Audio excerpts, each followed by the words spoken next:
Pablo, Gabriela, Nahuel, un gustazo saludarlos, a ustedes, a toda la audiencia y a todo el equipo de FM La Patriada. Bueno, igualmente para nosotros, Mauro, gracias por conversar este ratito con nosotros. Y para arrancar, bueno, hablemos en general de la campaña, cómo la vieron, cómo la vivieron, cómo la viviste vos, ya estamos en la recta final. Se habló mucho de falta de debate, de falta de nivel, podríamos decir, ¿no es cierto?, de propuestas, de campaña sucia. ¿Cómo la viviste vos en esos términos? En lo personal no he sido de los más afectados ni agredidos, pero sí pertenezco al espacio que ha sufrido los mayores ataques, y en particular estos ataques han sido sufridos fundamentalmente por las mujeres que encabezan nuestras listas, en particular por Pamela Ares, quien es la candidata titular a senadora por el departamento Capital, y Sonia Margarita Escudero, quien es la primera en la lista de convencionales constituyentes del Frente de Todos. En ese contexto, una campaña que se inició con la eliminación, reemplazo o rotura de la cartelería que se puso en vía pública, que continuó luego con inscripciones en paredes, en muros, en diferentes espacios de la ciudad, agrediendo a nuestras candidatas y relacionándolas con diferentes epítetos en contra de sus candidaturas. Pido disculpas si hay algún tipo de interferencia, están entrando algunas llamadas. Bueno, no, se escucha perfecto, tranquilo. Bien? Sí, Bueno, sí, listo, perfecto, perdón, métele entonces, tranquilo. Gracias. Entonces decía que el segundo momento de agresiones tuvieron que ver con pintadas y con epítetos endilgados a nuestras candidatas. El tercer momento con la rotura y eliminación de nueva cartelería que se puso en vía pública. El cuarto momento con la agresión directa e inusitada hacia la figura primero de Pamela Ares y luego de Sonia Margarita Escudero, incluso con la intervención de algunos personajes integrantes del Poder Judicial que actuaron de manera, diría, por lo menos apresurada y hasta un poco sin antecedentes, podría afirmarse, con algunos embargos y demás situaciones de clara violencia institucional y ejercicio del poder por parte de estas personas con relación a Sonia Margarita Escudero. Déjame que te haga otra pregunta ahí, Mauro, con esto que decís de Pamela. Se conoció también, ahora nosotros lo vamos a repasar un rato más tarde, candidatos la bajaron de un debate televisado, que es un debate televisado privado, ¿no es cierto? Pero en fin, se pueden hacer esas cosas, llaman candidatos, bajan a otros candidatos de la tele, con total impunidad. Esto que pasó con Sonia Escudero, con el juez Martini, ¿Qué dice de nuestro sistema en general, ¿no es cierto? ¿Qué habla de nuestro sistema? Porque ya no podemos hablar ni siquiera de personas puntuales, es como que vendría a ser como una lógica actual, ¿no es cierto? Que se pone cada vez más densa, cada vez más oscura, cada vez más negra, ¿o no? Es evidente que toda vez que el poder político es amenazado por la incorporación de nuevos actores y actrices que implique un cambio de valores, como puede ser la transparencia, como puede ser en propuestas en beneficio de las mayorías y en detrimento de las pequeñas corporaciones que vienen cogobernando junto a los distintos poderes de turno, y evidentemente hay una reacción. Y en este caso la reacción se ha dado de los peores modos, porque también puso en evidencia la sociedad patriarcal en la que estamos inmersos, y en donde los procesos de deconstrucción son complejos y a mediano plazo, y el poder no se ve esmerilado por estas lecturas del siglo XXI que pretendemos transmitir a las presentes y a las futuras generaciones. El poder político siempre tiende a una situación de autopreservación, de statu quo, y en este caso, cuando se ve amenazado, reacciona con violencia y poniendo en evidencia también la capacidad de daño que tiene, ya sea como mera enunciación, como amenaza o como sanción directa. En este caso es eso lo que está sucediendo. El Frente de Todos estaba evidentemente fuera de las primeras encuestas, y ahora aparecemos tanto en la categoría senadora como diputados y convencionales constituyentes, con posibilidades reales de ocupar los primeros lugares. Entonces, la reacción que tienen ante un posicionamiento honesto, claro, transparente, con propuestas como los que tenemos quienes integramos la lista del Frente de Todos, la reacción es la que vos mencionabas. No obstante eso, el trabajo en la campaña por parte de todas las candidatas y los candidatos sigue siendo el mismo de cara a la ciudadanía.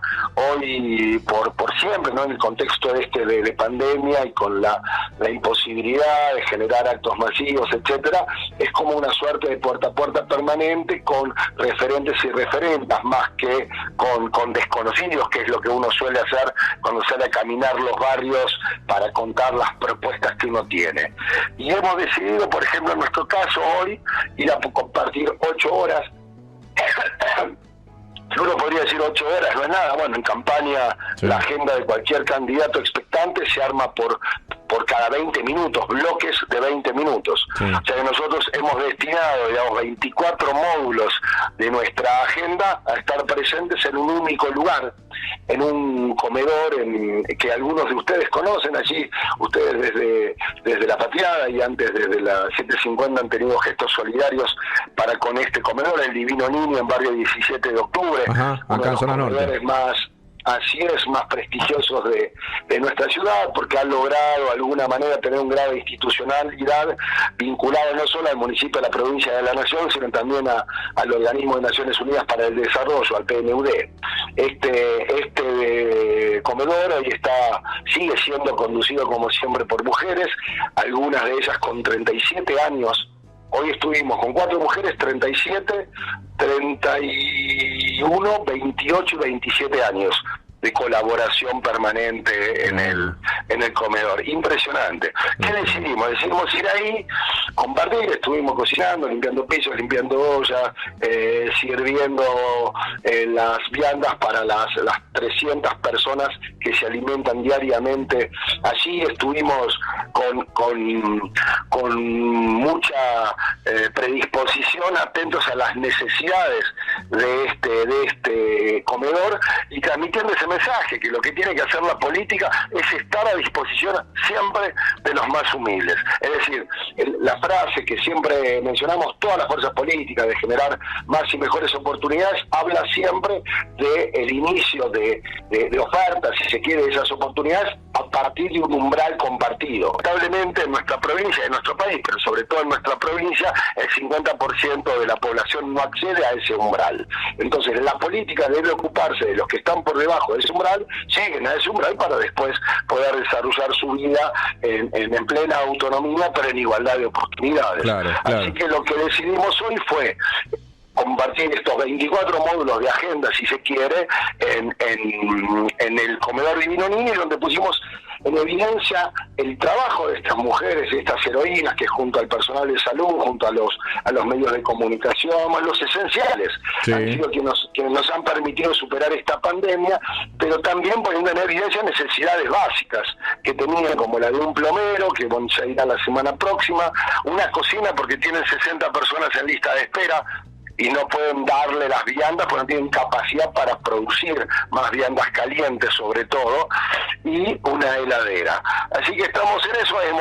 Hemos decidido que este día, martes 10 de agosto, a 3 días de la veda, 5 días de las elecciones, se caracterice por lo que hacen los militantes y las militantes del Frente de Todos siempre, que es poner el corazón y el alma a disposición del otro, de la otra, porque allí es donde se encuentra la patria, como dijo alguna vez alguna persona que presidió nuestro país. Y es cierto que los comedores han sido y merenderos de los que han estado con sus referentas, obviamente, en la primera línea de fuego al inicio de la pandemia. La verdad que lo hemos puesto en valor acá y siempre nuestro agradecimiento, ¿no?, desde la Patria Salta para con toda esa gente. Pablo, ¿tenés una pregunta? Te escuchamos. Así es. ¿Cómo estás, Mauro? Buenas noches. Gustazo en saludarte, Pablo. ¿Todo bien? Igualmente, todo bien. Bueno, mi pregunta iba por este lado de que vos decías justamente de que empieza a haber como una especie de cierto hartazgo, podríamos decir, de la sociedad, de ver candidatos que se vuelven a repetir en cada elección ¿Vos crees justamente que eso puede ser uno de los factores por los cuales se empieza también a conocer de que no habría mucha adhesión a votar el día domingo? ¿No habría un porcentaje alto del padrón electoral ahí votando? Escuché hasta la mitad de la pregunta, creo que la entendí. Si respondo hacia cualquier lado, por favor interrúmpanme. Creo que sí, que hay una cierta apatía, es natural luego de la pandemia que hemos vivido y transitado. El desafío de las fuerzas políticas, de todas ellas, en colaboración con los medios de comunicación y con el rol del periodismo independiente, sobre todo, es alentar a la participación democrática, a la participación en estas elecciones. Es necesario que el pueblo, de manera colectiva, que cada ciudadano emita su voto. No importa quién vote, lo más importante y lo primero y principal es que vayamos a votar. Estamos viviendo una transición en nuestra democracia, estamos a 2 años de que se cumplan 40 años de la recuperación democrática. Piensen que tenemos personas con 35 años hoy que no saben, no han vivido nada relacionado con la horrorosa dictadura. Entonces, por supuesto, esas personas que defiendan nuestra democracia porque estudiaron, porque son conscientes, porque son ciudadanos comprometidos y comprometidas, tienen una valoración positiva desde su formación, sin tener esa experiencia tremenda en el cuerpo y la memoria. Por lo tanto, el primer acto que debemos incentivar de las fuerzas políticas es el de ir a votar. Y luego, sin duda alguna, en el contexto de pandemia, si bien anhelamos que esto que estamos transitando sea una verdadera salida, aunque faltan algunos meses, anhelamos que lo que venga después de la pandemia sea realmente una primavera del pueblo argentino, una primavera del pueblo salteño, una ciudadanía activa, militante, comprometida, solidaria, una ciudadanía que ya sin las restricciones de esto que parecía ser el fin del mundo, alcemos la cabeza y empecemos a perseguir los horizontes que deseamos y anhelamos. La pandemia nos puso a todos y a todas en algún momento en una situación de deterioro, si se me permite el término, de nuestra salud mental. Es los ataques de pánico, las ansiedades, los miedos, las angustias, la agudización de los consumos problemáticos, la inauguración de trayectos de consumo problemático en jóvenes y en adultos. Estas situaciones que hemos transitado de manera individual, familiar y comunitaria durante la pandemia debe ser dejada atrás con la vacuna y con el acompañamiento por parte del Estado para recuperar un estado de salud plena por parte de todos y todas.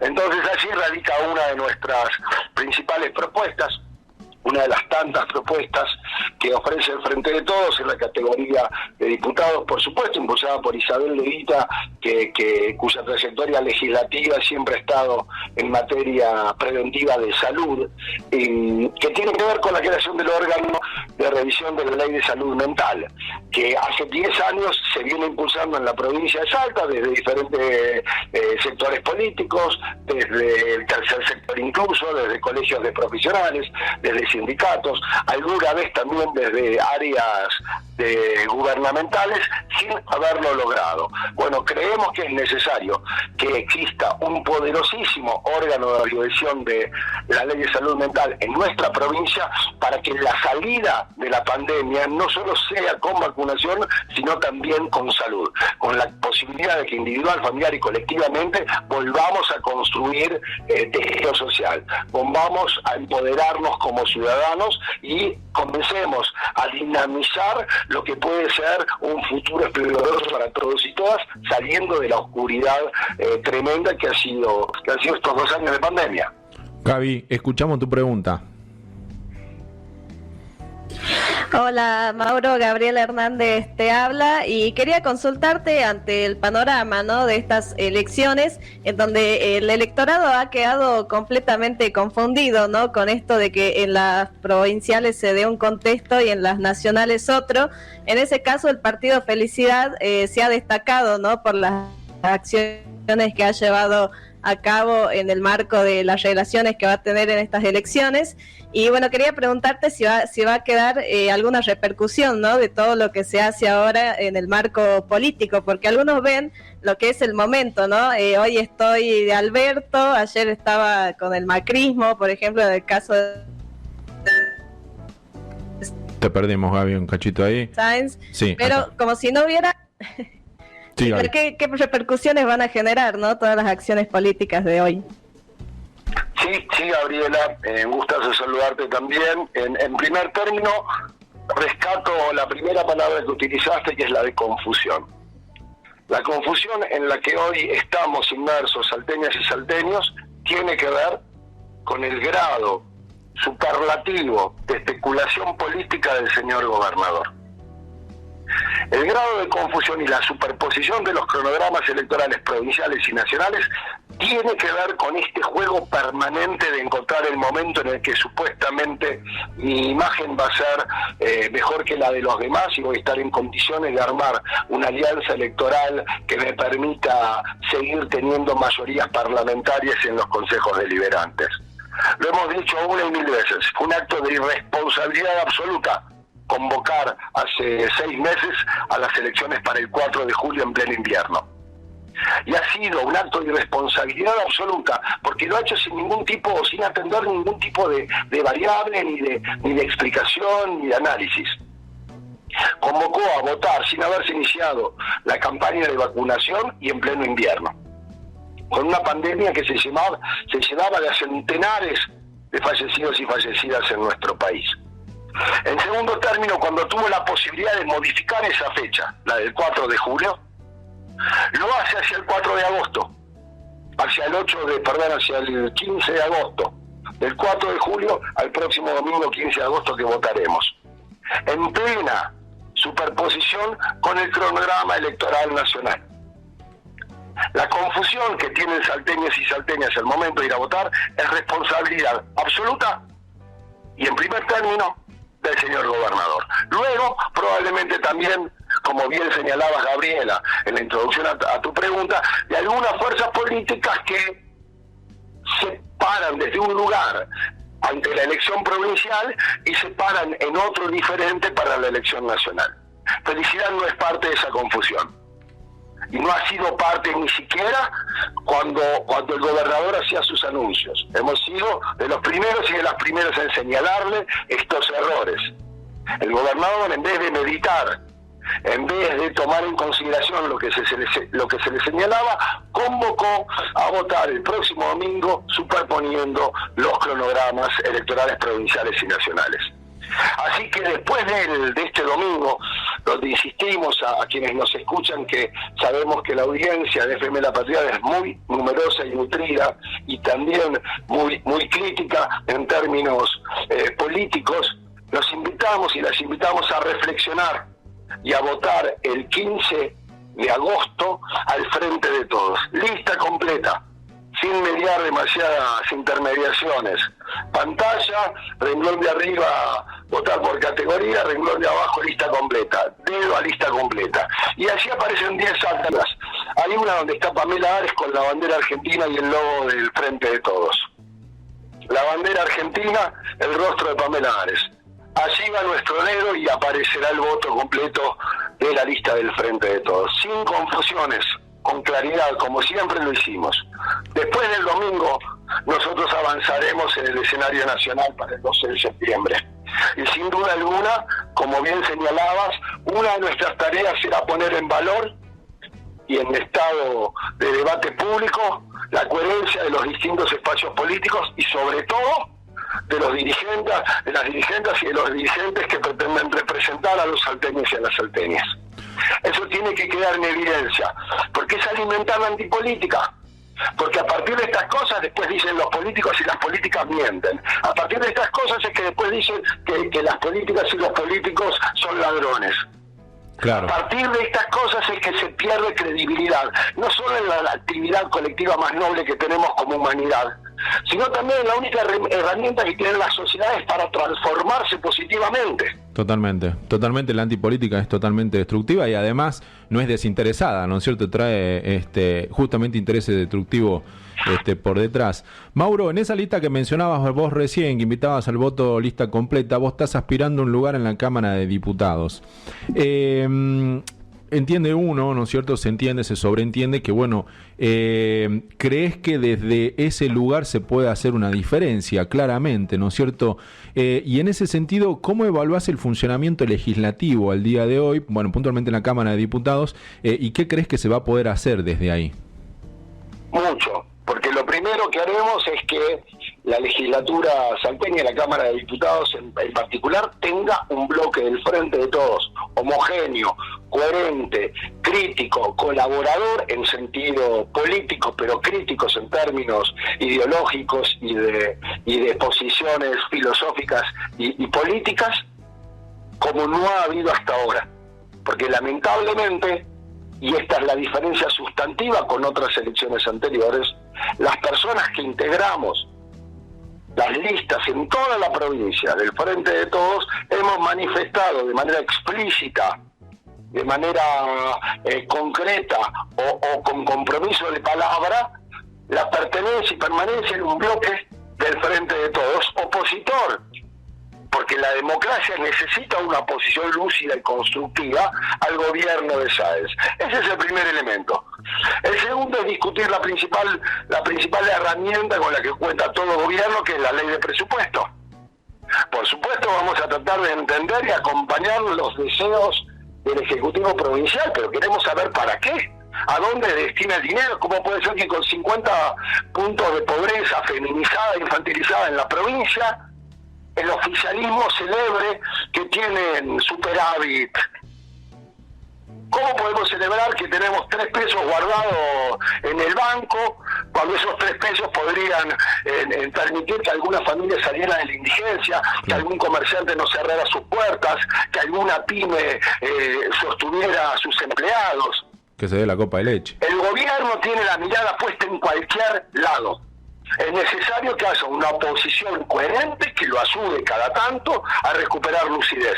Y este es el momento, porque el próximo ejercicio tiene que ver con la salida de la pandemia. El próximo ejercicio tiene que velar por la salud del 1,5 millones de habitantes, tiene que velar por la reactivación económica, tiene que velar por una rediscusión de la educación en Salta, tiene que velar por revisar las leyes que tienen que ver con inversión minera, de una ley que favorecía en el proceso de inversiones relacionados con el litio a los gobiernos locales, a los municipios cercanos a donde se daban esas inversiones, se retrocedió quitándole parte de esos recursos, regresándolos a las arcas provinciales. Es decir, el federalismo que reclamamos a nivel provincial con las naciones, no lo ejercemos al interior de nuestra provincia. Claro. También estas cosas tienen que quedar en evidencia. Además de una serie de proyectos de leyes puntuales, como el que señalaba antes, relacionado con la creación del órgano de revisión de la ley de salud mental, y otros que tienen que ver con las juventudes, otros que tienen que ver con la reactivación económica, etcétera. Perfecto. Pero lo central, lo primero que tendremos que discutir es la ley de presupuesto, sin duda alguna. Bien, clarísimo. Pablito Guitián, una pregunta más, ¿tenés? Sí, la última pregunta por mi parte. Bueno, justamente hablaba de estas irresponsabilidades que ha tenido el gobierno provincial, Mauro, y que bueno, que se han visto más reflejadas o han tomado más dimensión con esto que hemos transitado todo este tiempo durante la pandemia. Ahora, ¿vos crees que para este domingo, y bueno, ya quizás podamos hacer análisis más adelante para las elecciones nacionales, pero puntualmente para este domingo, ¿vos crees que pueda haber una especie de voto castigo por parte de la gente, que la gente piense, analice y diga, bueno, se hicieron muchas cosas mal y quizás, bueno, empieza a haber una tendencia? No lo sé, no tengo elementos para evaluar si puede haber un masivo voto castigo. Lo que sí puedo afirmar es que toda vez que tuvimos la oportunidad de sentarnos a hablar con alguien detenidamente, me refiero 3, 5, 7 minutos, con cualquier vecino o vecina, el vecino y la vecina ha demostrado interés en informarse y en entender qué era lo que se votaba. Lamentablemente, por las condiciones que mencionábamos con anterioridad, seguramente serán muchas las personas que aún están desinformadas. Entonces, si las personas llegan a informarse, nosotros creemos que la gente vota con esperanzas. Creemos que las personas, cuando vamos a ejercer nuestro voto, lo hacemos, por supuesto, con juicio crítico muchas veces, con racionalidad. En las elecciones intermedias es cierto que también hay un predominio de la visceralidad o del voto emocional. Hola. Las primeras que nos van a habilitar un escenario post-pandemia, si las personas van a votar informadas, creo que van a votar con esperanza y por eso van a votar al Frente de Todos, porque es el único espacio político que puede ofrecer un camino de esperanza asociado a discursos políticos verdaderos, que es lo que está haciendo el gobierno nacional. La esperanza tiene que ir siempre de la mano de la verdad, porque eso permitirá que haya un tránsito en el cual nos permitamos, cada vez que haya un obstáculo, un impedimento o una equivocación, seguir transitando el camino. En cambio, como sucede con los proyectos neoliberales o con los espacios en donde reina la hipocresía política, lo que hacen es cambiar permanentemente de verdades toda vez que aparece un obstáculo o un impedimento, porque se pierde credibilidad en ese proyecto. Y esos son proyectos sin rumbo, son proyectos sin destino. Así hemos quedado luego de 4 años de Macri, endeudados, con una porción de la población que celebraba tomar un crédito a 100 años, porque no teníamos que pagarlo, no tenía que pagarlo nuestra generación, lo tenían que pagar nuestros nietos. Claro. Estamos condenando a nuestros nietos. A ese nivel de alienación nos llevan los proyectos neoliberales con toda la potencia del capitalismo financiero sobre sus hombros. Y entonces, volviendo a la pregunta, Pablo, creo que toda salteña y todo salteño que vaya a votar informado tendrá un voto de esperanza, y ese voto es un voto para el Frente de Todos en los 23 departamentos y en los 60 municipios.